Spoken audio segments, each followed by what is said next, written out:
Hey, it's Alpita, the Mystical Mama, and today is Tarot Tuesday. Here, let's take these off because their glare is annoying. Okay. So, if you have not checked out your full moon tarot scope, meaning your horoscope tarot, right? I pulled cards for every single sign. I will post the link below and go check out your sun sign. You can also read your rising and your moon sign. Really, the intention when I wrote them was for the sun sign. So, use your own discretion. I'm not here to tell you what to do, okay?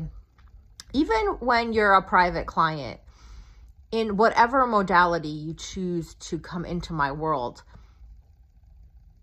my job is mostly to guide you, sometimes to be a mirror, to tell you what you are telling me or what you wish you could tell me that you don't always feel comfortable to say to the world. And so it's really, really a valuable service, even though sometimes we don't value it. To see ourselves clearly and to hear ourselves clearly is very, very, very powerful. Total and complete freedom is when we can stand naked in the mirror, literally, figuratively, emotionally, and be okay with what we see. Okay? It doesn't mean that we don't desire something different, but we accept who and what we are. Okay? So, having said that, I always find it very interesting whatever comes out of my mouth when I do these videos. But anyway, I'm talking today about your tarot card of the year. Okay, we are well into February now. Okay, it is currently February 7th.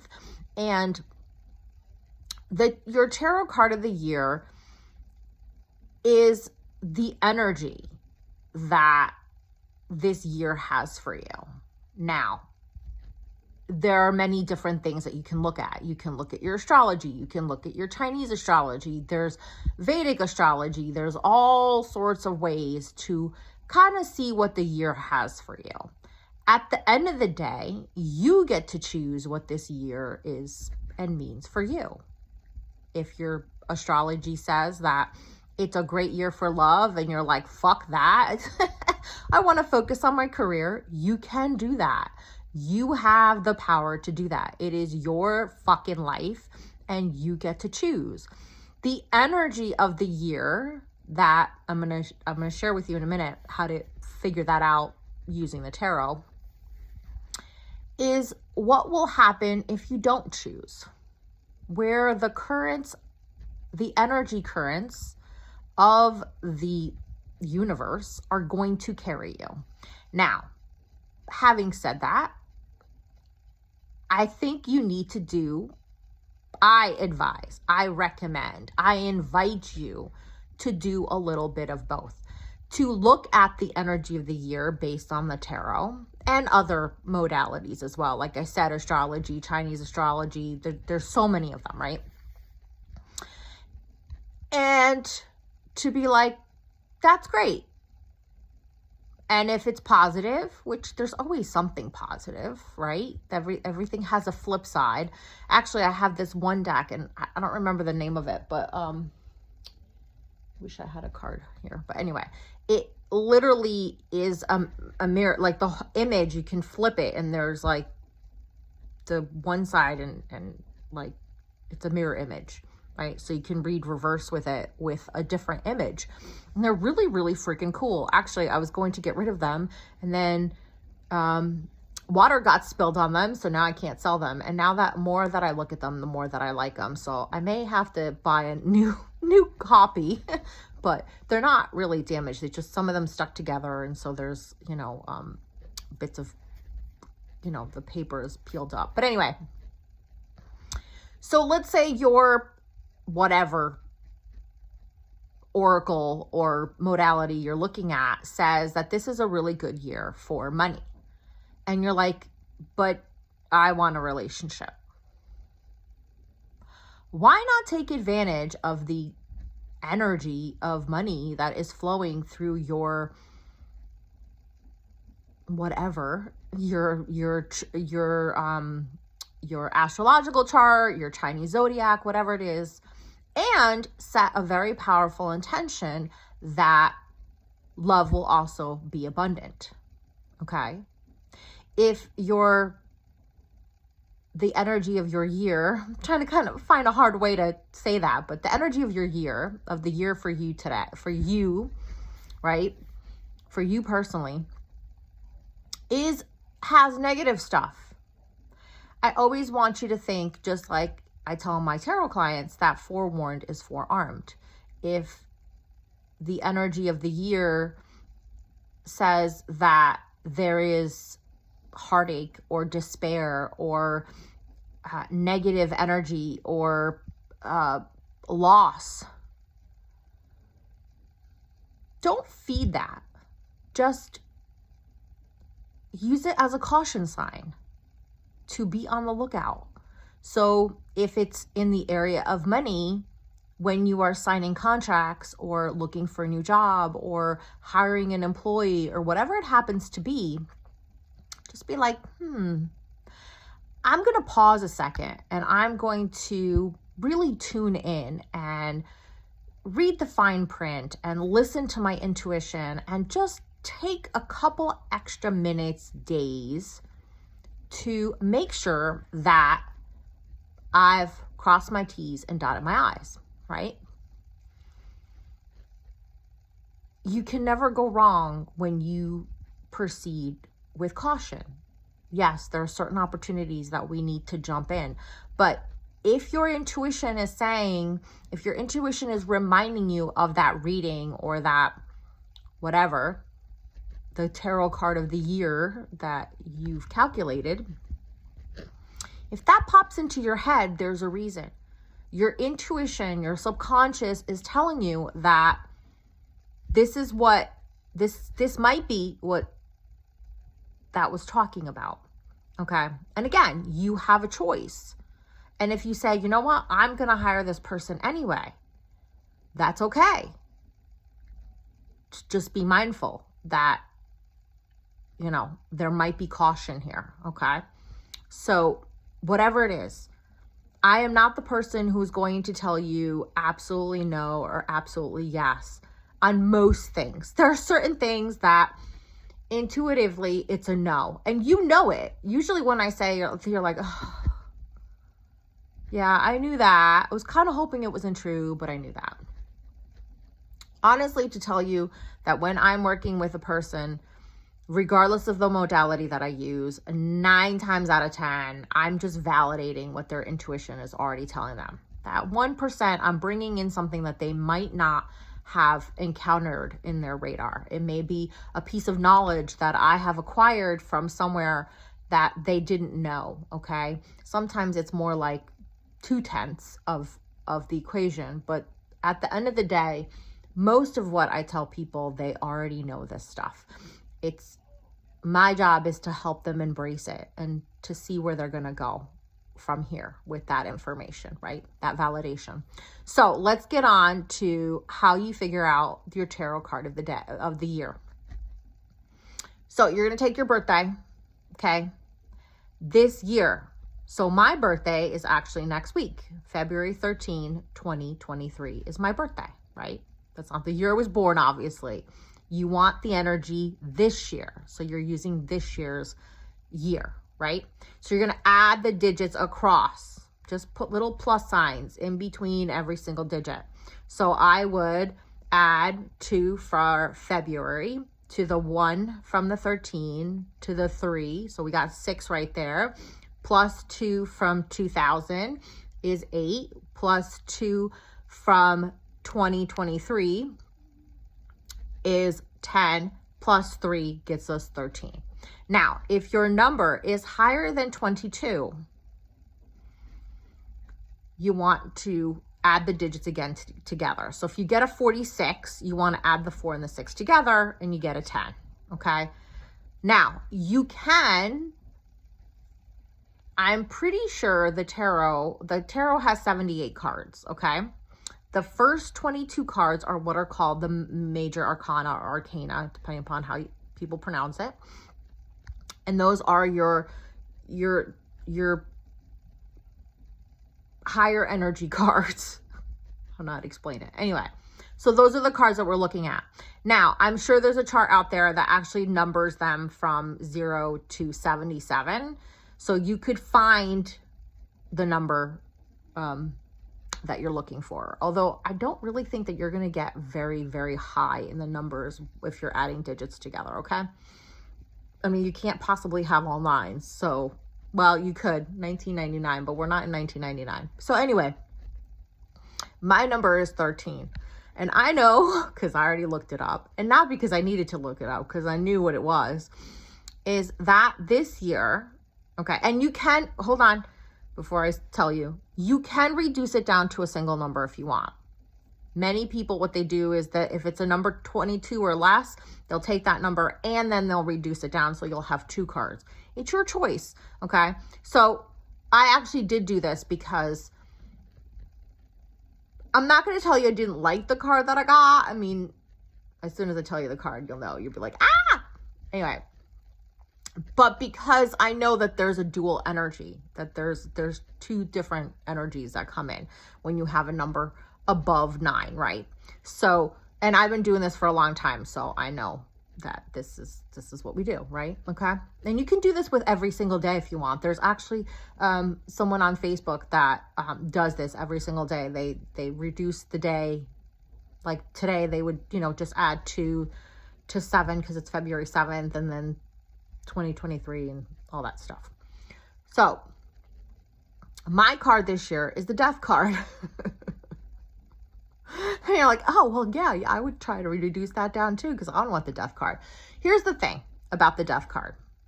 All right. The death card is not a bad card. Honestly, I've seen death in 3 readings that I've seen someone was going to die. Okay. No, 4. I was right. 4. One was she was going to be in the wrong place at the wrong time, and it was her death. I literally saw her in a body bag. Totally different story. Like, that was the clairvoyance part, and, you know, I was able to help her. Again, forewarned is forearmed. She was able to avoid that situation. The other 3 times, it was expected. It was a person that they was older. They had many ailments. It was more of like, this is why they're holding on. This is what, you know, if you do this, it will help them pass. And literally I had one where the grandmother wanted to see the brother, the client's brother, and the brother happened to not be available because he was in prison. And they were able to make arrangements, and literally he stepped out of the room. He said his goodbyes, and she was like barely there. Like, I don't remember if she was in a coma or whatever it was, but she wasn't really like coherent. But again, I don't remember like 100% of people's readings. Okay. It's not for me. Sometimes I remember certain things because they're like these stories that like are like pretty potent. Anyway, as soon as the door closed, and meaning he left the room, okay, and was taken back into custody, she died. Like literally the door closed, it latched, and she was gone. Like that's literally what she was waiting for. And that's what the tarot said. You know, if you want her to pass sooner, then she needs to see your brother and he needs to say goodbye. And they were able to make that happen. So in the long run, it's a good thing because they were able to, you know, fulfill her dying wish and to help her pass faster. And also the brother was able to get his closure and all that stuff. So, again, the death card doesn't, and in all 4 readings, the death card didn't even freaking come up. Okay. It came from other cards. So I'm actually going to lean over here and see if I can, sorry, extreme close up here. If I can find, no. Anyway, I'm just trying to see where this tarot deck is.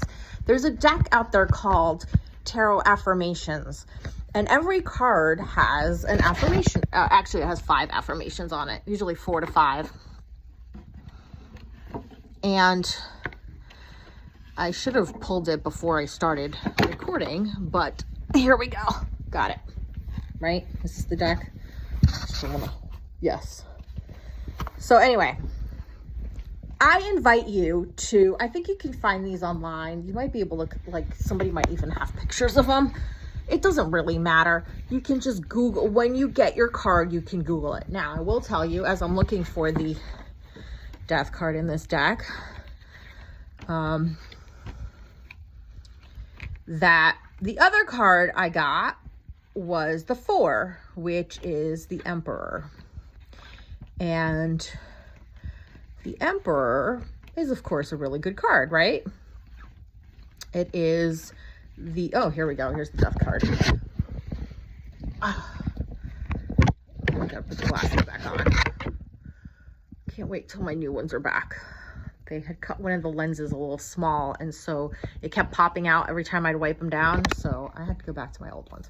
So this is what a tarot affirmation card looks like. See, it's got 5 statements on it. Here we have the death card, right?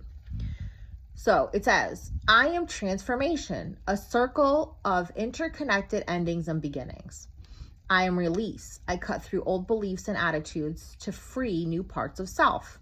I am movement, a change of consciousness, a transition to a new state. I am bare bones. I strip away masks and facades to allow transformation at deeper levels. I am change, bringing sadness and mourning for the old and excitement to welcome the new. And I can tell you that this is so right on the money, okay? That's what the death card is about. It is about change. It is about, I love the bare bones, because I'm seeing how there are just, you know, these identities that I've taken on, these roles that I have chosen to play, and they just they no longer feel authentic to me. Maybe they never did. It's just that I am choosing to let them go, right? Don't mind me. I'm looking for the, and I was actually thinking about it earlier. I was like, I wonder if you'd ever get the Fool card, because it's 0. I guess not. Well, why are these stuck together? I hate it when that happens. Oh, that's right.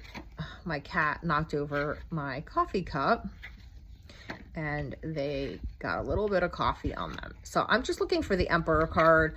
I'm not going to read all of the major arcana, because that just would take too long. And I really want you to develop your own relationship with your card. What does that card mean to you? Okay, like if you got the Sun card, what does that mean to you? Okay, for someone, you know, and I do this a lot when I do Greek coffee ground readings. So if you're not familiar with Greek coffee grounds, Greek coffee is served in these tiny little, what's called a demi-tasse cup. And there's like these grounds that are left at the bottom, because you actually put the scoop of coffee in the water and boil it that way.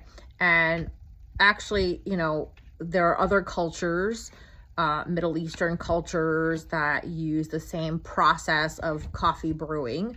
And actually, the coffee comes from Ethiopia. So, but it is a Greek process. The Greeks do this. But even you could do this with tea leaves too. Like, you just make sure that there's some of the tea left in like, you know, if you use one of those tea balls or something, you make sure that there's a little bit of grounds or a little bit of tea leaves in there, and you can do the same thing, right? You just swirl the cup, or just notice what comes up when you finish drinking your cup. So when I do coffee ground readings, which I don't do them very often, and they can be done remotely. If you're interested in one, I can do one for you. I've done a couple, and I was actually surprised that it works just as well as if you are here. Obviously, it's a different experience where, excuse me, when you're in person, you get to drink the coffee. But just like when I do the tarot, I'm concentrating on your name. I'm tuning into your energy. I drink the coffee for you, and it's wickedly accurate. And trust me, I was like the most skeptical of it. All right. So anyway, when I do Greek coffee ground readings, I always tell the person the symbol, the image that I'm seeing, because sometimes my interpretation may be, I may not have an interpretation for it, or I may, like, the example I always use is clowns. Like, some people are deathly afraid of clowns, other people love them and collect them and adore them, right?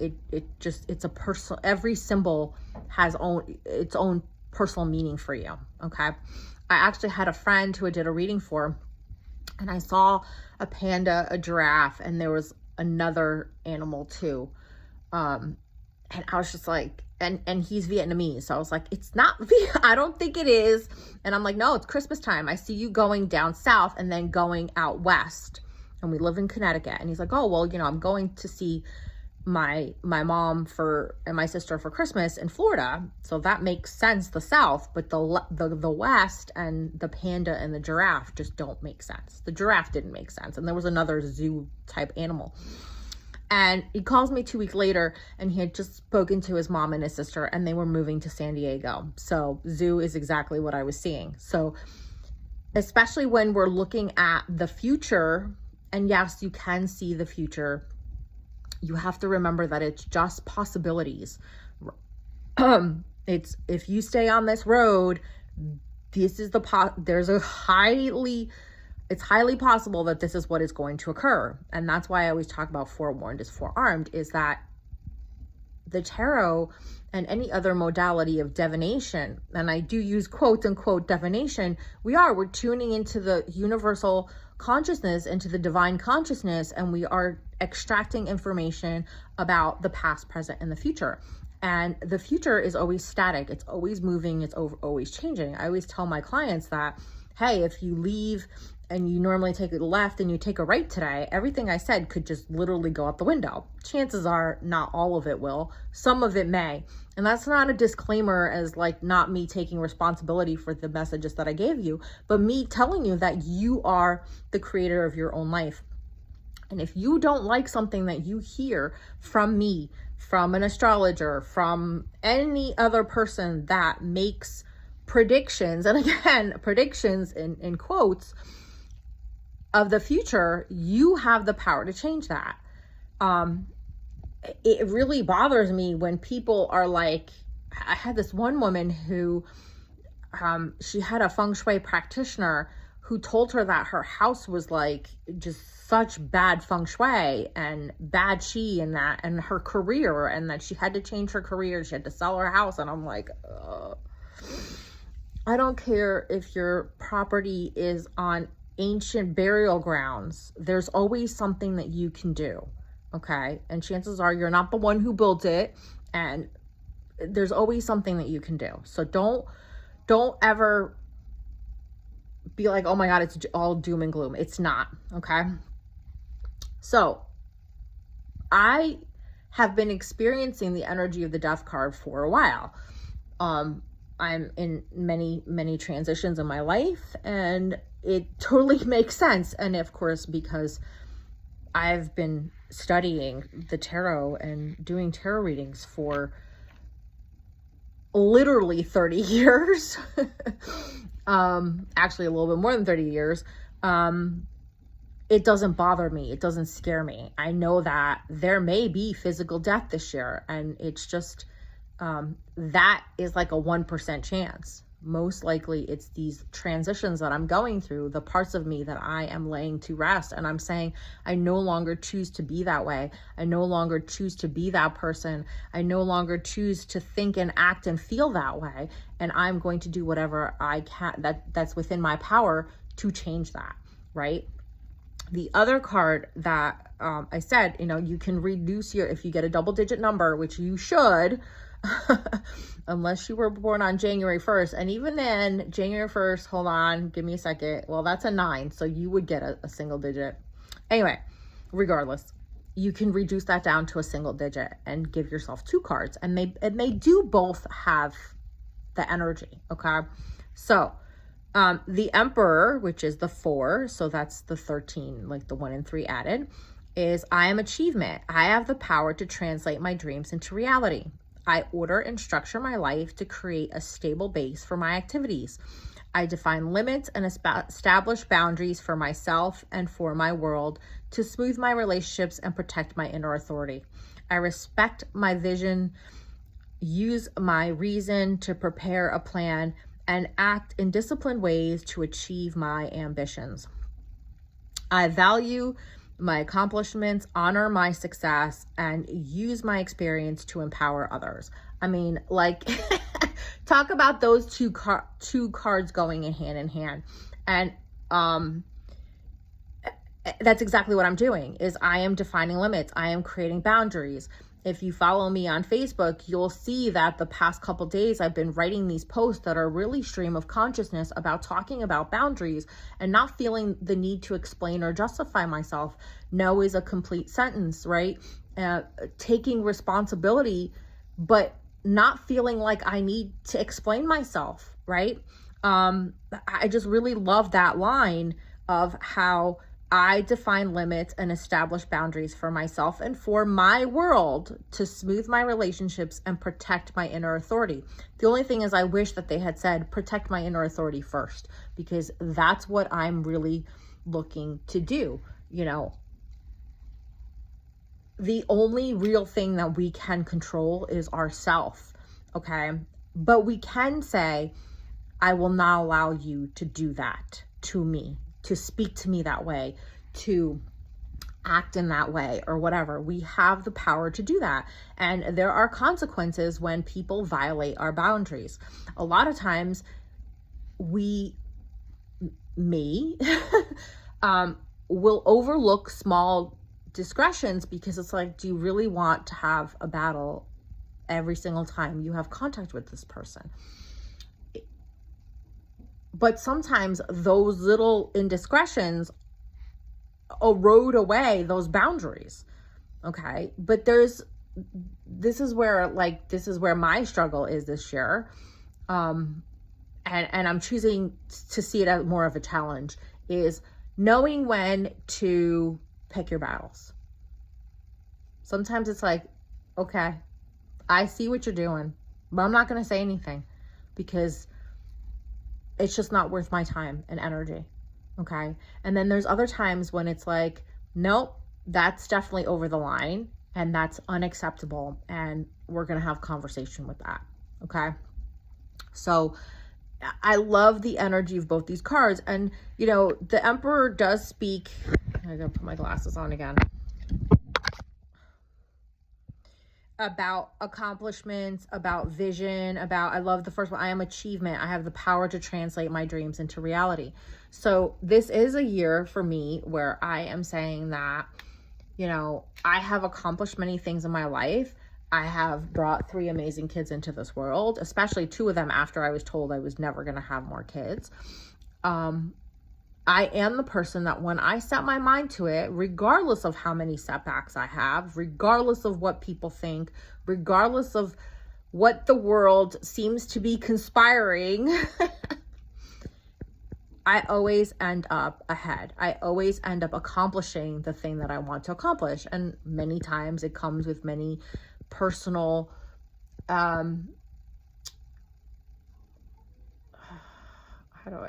I'm not sure what the word is, trials, okay? It's me sitting there and doubting myself and questioning myself and just over and over in this hamster wheel of like just really processing deep-seated trauma and abuse, and then finally being like, okay, I'm done. Like, I've punished myself enough. I've processed enough. I have integrated as much as I'm ever going to integrate about this experience and what is coming up for me. And now I'm just going to decide that it's done and just be like, it's just done. I'm done with this. And it may come up again. It may come up in another situation at another time period. But I get to this point where I'm like, okay, I've processed enough, I've healed enough, and now I need to take action, because we can stay in that state of healing and analyzing and personal development for fucking ever. Okay. And that doesn't serve anybody. Okay. Yes, you need to do the inner work. You need to heal stuff. You need to, find inner peace and safety within yourself. But you also need to take action, because those dreams are not going to create themselves. Yes, a lot of it is getting clarity as to what the dream is, and allowing yourself to feel into it and believe that it's a possibility. But even the fact that you have the dream means that it's possible. Even though you may not know how you're going to get there, the how seems impossible, right? It doesn't matter. The fact that you have this dream means that it's possible. I know with my son, it was just, I remember when my daughter's father left, and I was just like, I'm going to have to abandon this dream. I'm going to have to surrender, because, I was 36 years old, going on 37. And I was just like, obviously I wouldn't be a first-time mom, but still, they consider that a high-risk pregnancy. And then, doctor after doctor told me that, I was premenopausal and probably further along than mid-menopausal or whatever. Like if you think of premenopause, like you're in the waiting room, I was already in the exam room. I wasn't completely menopausal, but I had 3 doctors tell me that 1% chance of having another child. And that's only if I got pregnant within the year. And sure enough, that's exactly what happened. It's because I remember after the 3rd doctor told me that, I was just like, fuck that. You don't know my body. You don't know me. This is what I want, and this is what's going to happen.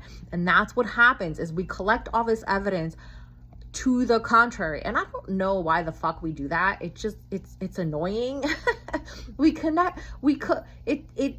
I guess it's the survival part of us that's like, okay, if I can figure out everything that can go wrong and come up with a contingency plan for everything that can go wrong, then I know I can make it. I don't know. That's just what it seems like to me. Maybe it doesn't to you, but that's what it seems like to me. It's like, well, we get to this place where it's like, you know what? It doesn't really matter. I'm just going to do it anyway. And even if I fail, at least I tried. Okay. And usually that's when we do break through and we do actually create that dream. Okay. So I'm in that stage yet again of what's the new dream? What is it that I want? Well, it's hard to tell what the new dream is until you start to let go of the things that didn't work, or the things that, okay, I checked that off my list. Okay, that I accomplished that dream. That's no longer, say it's not I don't want to have more children, so check. Okay, as the Emperor card here says. Why do I close my glasses? Just make it harder for myself, huh? I value my accomplishments, honor my success, and use my experience to empower others. And that's the whole reason why I started doing these videos and started writing my posts.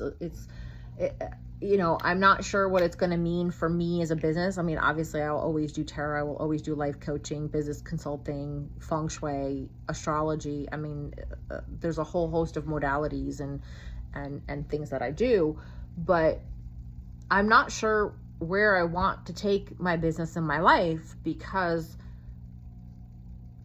it's kind of fuzzy. I know what I want the end result to be like, but I don't know what the how looks like in between here and there. And so one of the things that I do is I journal about that. I journal. One of my journaling practices is, I try to do this daily, but I'm getting there. You got to be patient with yourself when you start to do something. You want to do something, especially if you're doing it daily. Actually, daily is probably easier to implement than something that's more sporadic, because it's like, okay, every single day I'm going to do this, instead of every 3rd day or every 2nd day or whatever, right? So it's just writing for 5 minutes, and you can write less, but I recommend that for at least 5 minutes, you write a different reality, a different dream, and not necessarily the how, okay? But more of I know one of my favorites that I love to write about is about living on a yacht for a year. And it doesn't necessarily have to be my yacht. Could be somebody else's yacht. I'm not attached to whose yacht it is, but like imagine traveling the world on a yacht for a year.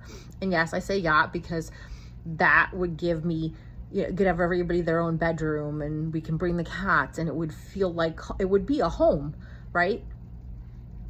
Exploring what that looks like, okay?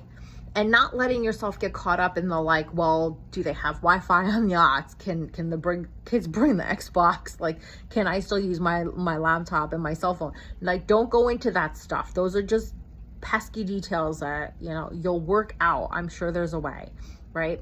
And maybe the whole point of the year on the yacht is not to have all these electronics and to be so connected with the world, but to be connected more with nature and with my kids and my cats, right? And just be instead of do, right? But every day writing a different reality, a different dream, a different version, and it could be totally different. Like sometimes I talk about this house that I've seen in my dreams, and it has a greenhouse, and it has this amazing 4-season sunroom that runs the whole back of the house, and there's these wicker chairs, and I see myself having tea there, and it's actually a blue tea, and then I find out that there is a blue tea. It's the oh my god, what is it, the butterfly pea flower or something, I don't remember, but anyway, regardless. And so I bought it to anchor that dream. You can do that. You can, when you have a vision, whether it's a premonition or clairvoyance, or they're the same thing. But anyway, not a premonition is clairvoyance of the future. Anyway, you can, if you see something, or if you feel something, or you smell something, or you taste something, or you hear something, you can bring it into your life now to what's called anchor, to pull that to you and say, look, I already have an element of that dream in my life right now. So I know it can be real because I already own a piece of that dream, right? It's kind of like saying you're going to go on a safari and buying some safari gear. You're bringing it, training your brain, like, look, I already have part of it. Like, I just need to, buy the ticket or whatever, the next piece of it, right? So what does this have to do with the tarot card? I don't know. I do know. When you look at your card and you get the message, and again, if you want, you can email me. I'll put my email below in the description box. You can email me the card that you got, the number that you got, and I will email you a picture of one of these cards. Okay, I'll do that for as many people as I can. And you can take a read, or these cards might be, I mean, I know you can buy the deck, but to buy the whole, they're actually really great cards if you're one of these people who wants a daily practice. They're great cards to pull a card every single day and kind of maybe put it on your nightstand or your bathroom mirror or somewhere where you're going to see it, or even taking a picture, having it on your phone and reading it throughout the day and saying, oh, what's the energy of my day?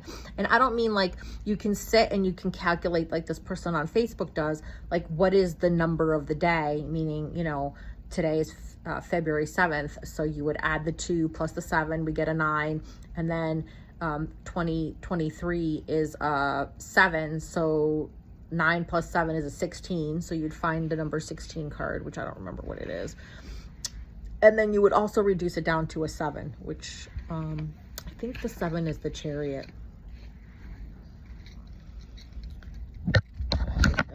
Chariot card right here. Yes, the 7 is a Chariot. So I'll just read the Chariot today for shits and giggles. You can also just randomly pick a card and then read what the affirmations are on it. So today is the Chariot. I am stability and movement, able to keep my balance in the midst of change and competing desires.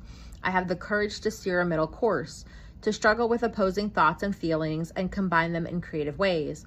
I am focused attention, determined to find ways to reconcile difficult issues and contradictions. I am in control of my instincts and passions, able to harness their energy and direct it in positive ways. I have confidence in my instincts and abilities. I look forward to a positive outcome. amazing. So for me today, it was kind of bearing my soul on Facebook about unshed tears and secrets and being honest with myself, and then coming here and doing a little bit of a lighter video talking about your tarot card of the year. Although I went into the Death card, but I also went into the Emperor card. So this balancing and finding how, like, you know, even my day, like I spent part of the morning having my 7-year-old read to me for homeschool, some decluttering and cleaning around noontime, and then coming in here and doing that Facebook post, and then doing this video, and then I have other things that I'm going to do. So this balancing of, like, you know, homeschooling and taking care of the house and things that are more associated to my purpose and passion and career. So just finding that flow. And that's one of the things that I'm calling in this year, is finding a better flow. And part of it is embracing the flow that's already there. Okay. Sometimes we need to redirect it and be like, okay, I'm veering off course here. I haven't accomplished the things that are important for me to accomplish. But sometimes it's saying, do they really need to get done today? Not in a procrastination kind of way, but in a, I know that sometimes when I put things off, that it doesn't feel like today's the day to do that thing, and it can wait. That when I do it, it feels more natural. It feels like it gets done quicker. Like, we all have tasks that have been on our list for like ages, literally ages. And then finally you're like, I'm going to do that thing. And then it's like, it took 15 minutes. We all have those things. Okay. So sometimes it is that. It's looking at procrastination, not as avoidance, although sometimes it very well can be, but as guidance. I mean, we look at synchronicity as guidance. Why can't procrastination be guidance? I know for me, sometimes it's like, oh, I need to go do this thing. And then I'm like, I kind of stall and procrastinate. And then when I actually do it, it's like, oh, I see why I had to do it at 5 o'clock. Okay.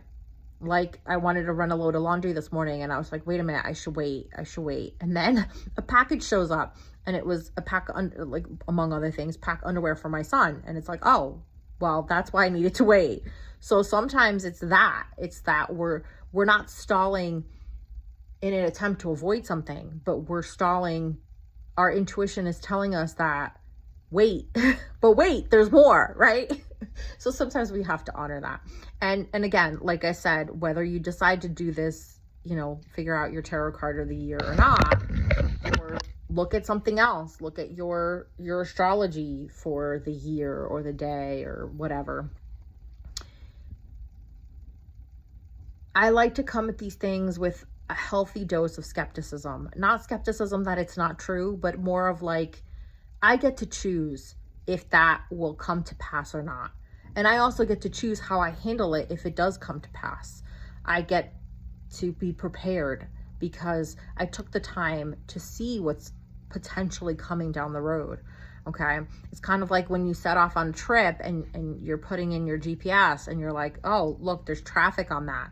Yeah, I don't want to freaking sit in traffic. I remember with my first husband, we used to go and see his parents. They lived right outside of Springfield, Massachusetts. It was a good hour and a half, you know, it's hour and 15, hour and a half trip. And we would leave Friday night, of course, worst time to go, right? And I always wanted to either, my feeling was always like, let's either like freaking get out of work early. And this was like a once a month thing, right? Go up to see his parents, or holidays and things like that. And I was always like, either let's cut out early or let's leave late, because I want to get there. And not that the journey, like, it's just fucking highway. It's not an interesting journey. There's no like pretty little roads. I mean, once you get into Springfield, there's some, you know, iconic things to see. But I don't want to waste hours sitting in traffic on the highway. And there were times that we would get stuck and I'd be like, get off at the next exit. And he's like, I don't know how to get there from there. I got a map. Of course, this was a long time ago. This was over 20 years ago. And I would literally pull the map out of their glove box and I'd be like, okay, get off here. We're going to go here. We're going to go here. We're going to go here. And one time it actually took us just as long as it probably would have sitting in traffic. But we ended up on this, literally ended up on a dirt road and ended up just wandering through these cute little towns. And I'd rather do that. If it's going to take me 3 hours to get to somewhere, I'd rather take the scenic route than get stuck in traffic. Okay. And the reason I share the story with you is because we have that choice. We have that choice. If this year is not about career for you, and it just seems like whatever you do, your career's not taking off, then take the fucking scenic route.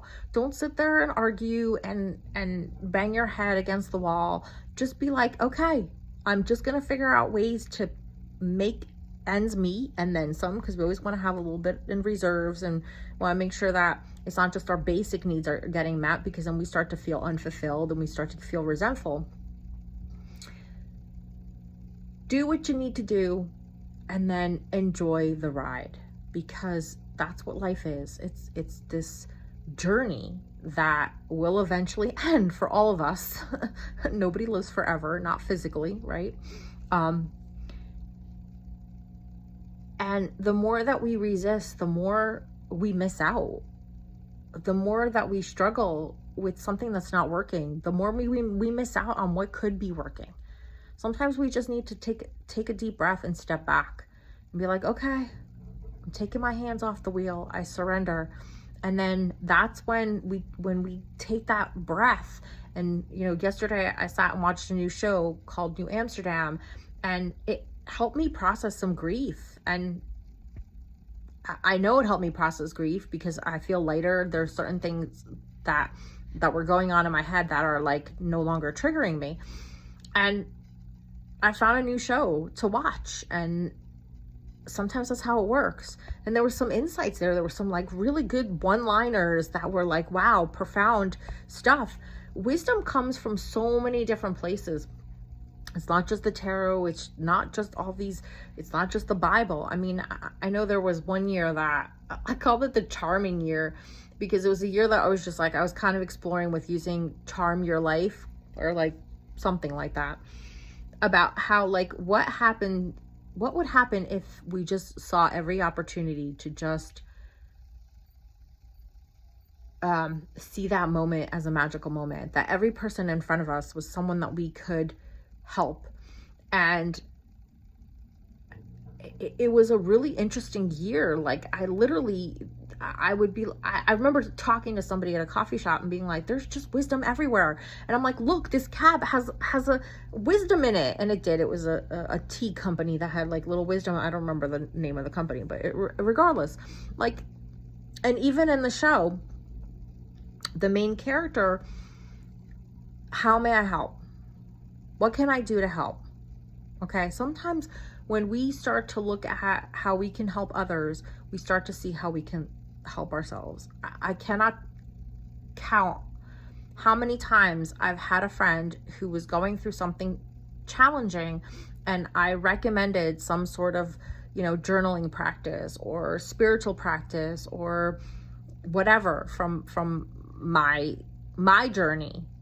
And I was just like, I need to do that. I need to do that. Okay. Like this person was in front of me, not only just for me to help them, but so that I can remember this practice that I have that I need to also be doing for myself. That's part of this year for me. I see that it's being like, okay, what are the things that I need to do consistently in order to take care of my mental, physical, emotional,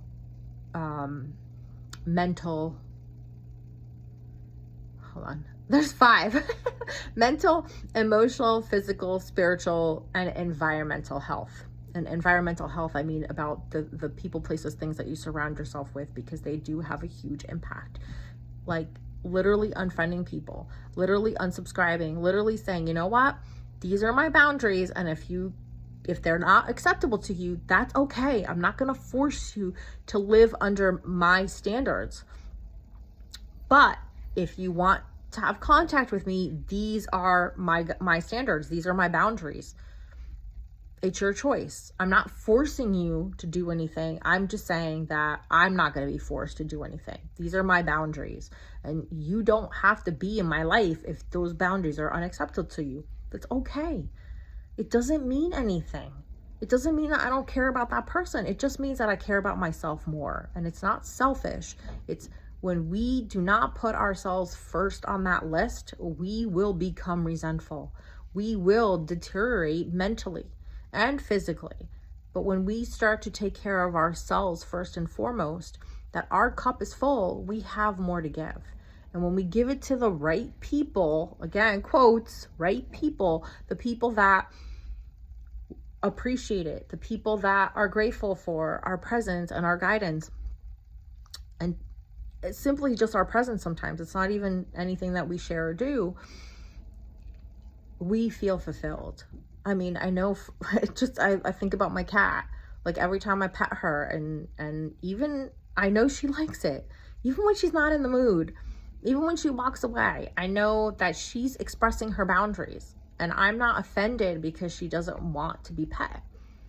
But there are people that don't appreciate us, that don't value our presence and our guidance and our attention and our love. And life is too short to have those people in our world. It just is. And I don't care if it's family. I don't care if it's friends. It doesn't matter who it is. People who repeatedly disrespect your boundaries do not have a place in your life. They should not have a place in your life. And that's totally the death card speaking through me and in my life. They do not deserve a seat at your table if all they're going to do is complain and criticize and disrespect you. There are over 7 billion people on this planet. You do not need to be choosing the people, the few and far between people that do not see your brilliance and your greatness. And I'm not saying that they have to worship the ground you walk on. I'm just saying that they need to respect your boundaries. Okay? And they need to reciprocate in some way. Not every time that we give to someone else are we going to get back in kind or from that person. Sometimes we're paying it forward. Sometimes we never, I cannot tell you how many times I've done something for someone and I've never seen them again. You know, somebody at the grocery store or whatever. I mean, in that year, the year of charming your life, I remember going to the grocery store and there was a gentleman who was saying how like they never have the gluten-free bagels. And I'm like, did you say something? He's like, yeah, I've said it, but you know, I think I'm, you know, not coming in at the right time or whatever. And so as I was at the register, I saw the manager and I said something, hey, you know, there's this gentleman and, you know, and she's like, yeah, I know, you know, he comes in. I said, is there any way that you can put some aside for him? She's like, that's a great idea. I'm like, yeah, find out what days he comes in, what he wants, and put them aside. You know he's coming in. You know it's a guaranteed sale. And she's like, I'm going to go talk to him. Thank you. Never saw that man again. He probably started coming in earlier to get his gluten-free bagels. Who knows, right? But it feels good to do that. It feels good to do that for someone. But when it's someone in your life that you give, and they don't respect it, they don't appreciate it, then we feel used. We feel taken advantage of. And that's not a great place to be. And they don't deserve that. You don't deserve that, and they don't deserve your energy. So sometimes we just need to prune people out of our lives, and that's okay. Because like I said, there's over 7 billion people on this planet. There are people that would, I was going to say would die, would die to take their place. But that may very well be true. Okay. All right, guys. If you want to know what your card is, you want to get you want a picture of your tarot affirmation, just email me at the email below in the description box. You know, again, look at everything with a grain of salt. I mean, yeah, take it in and see what you get from it, but don't Don't live your life by it. You get to choose. You get to choose what your life is. You know, you decide, you create it. And these are just energies. I've spoken, if you've been following me on my channel for a while, I talk a lot about the tarot and astrology. They're just energies, just like the weather. Okay? If it's raining, you can still go outside. You can still participate. It just means that you are going to participate in a different way. You're going to carry an umbrella. You're going to drive maybe a little slower. You're going to be a little more careful at those turns, right? You're going to behave in a different way because it's raining and it could be slippery, especially in the winter, right? It's the same thing with astrology. It's the same thing with tarot, okay? This is just energetic weather that you get to choose how you interact with. You could throw caution to the wind and drive as fast as you can and know that there's consequences to that. Or you can heed the warning and be a little more mindful. All right, guys, have a great day, and I'll catch you next time.